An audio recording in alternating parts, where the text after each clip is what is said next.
L'assurance chômage parie sur un fort regain de l'emploi.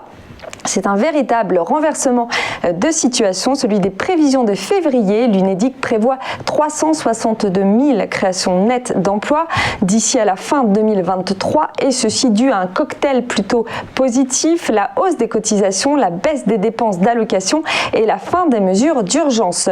Tout ceci devrait permettre un retour à l'équilibre financier en 2024. Alors l'association paritaire qui dirige le régime d'assurance chômage entrevoit 126 000 créations nettes d'emplois cette année, alors qu'il escomptait 230 000 suppressions de postes en février. Pour 2022, même optimisme, mais un chiffre révisé à la baisse, plus 127 000 au lieu de plus 210 000. Et en 2023, on devrait voir également une augmentation de 109 000, soit 362 000 emplois de plus en 3 ans, de quoi balayer le bilan catastrophique lié à la crise Covid.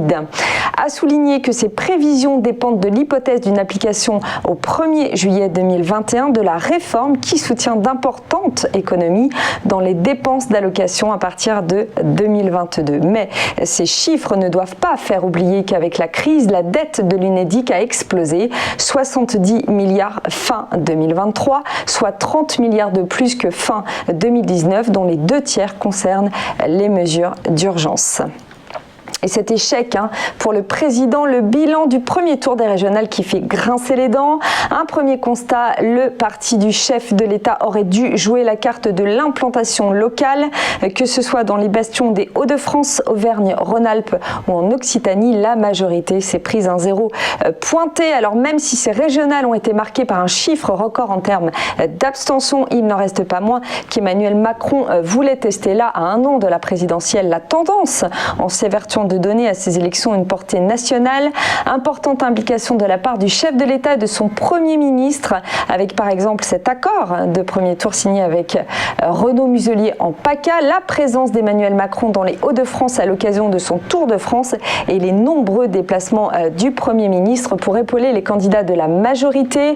Tout comme ses concurrents, La République En Marche a payé les conséquences de la crise sanitaire, mais comme pour les élections municipales, c'est surtout son manque d'implication locale qui a fait boire la tasse au parti. Suite à ce premier tour, La République En Marche se place ainsi en tant que 5e parti du pays, derrière les Républicains, le Rassemblement National, le Parti Socialiste et Europe Écologie Les Verts. Pendant la campagne, les experts de la majorité étaient aussi très conscients sur la quasi-impossibilité de remporter une région, mais ils rêvaient de pouvoir jouer un rôle et peser sur la présidentielle de 2022. Le renforcement de la vigilance des caisses de la CAF avec ce chiffre, 255 millions d'euros de fraude en 2020. Et si pendant la crise du Covid, les CAF n'ont pas su relever autant de fraude que les autres années, le montant des anomalies mises à plat a lui très peu diminué avec 1,11 milliard d'euros, dont un quart de rappel au bénéfice des allocataires. Compliqué pour les organismes de protection sociale d'effectuer les mêmes contrôles que d'habitude pendant la crise.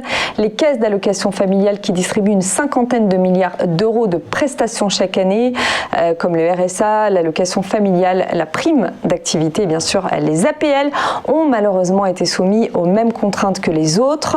En 2020, ce n'était pas moins de 255,5 millions d'euros de fraude qui avaient été relevés contre 323,7 millions en 2019 et c'est 1,11 milliard d'euros de régularisation de fraude avérée et intentionnelle qui ont été enregistrés, mais il y a aussi de simples régularisations pour des erreurs commises par les assurés eux-mêmes ou par les caisses. Pour ce faire, c'est pas moins de 4,3 millions de demandes de justificatifs qui ont été formulées par les contrôleurs et 106 000 contrôles effectués en présence. Ces contrôles ont su rester très importants et ce malgré un désordre inhérent à la crise. Un point sur les marchés maintenant avec une bourse de Paris qui renoue avec les 6600 points après une fin de semaine dernière dans le rouge mais une clôture hier dans le vert avec une légère hausse de 0,51% à 6603 points.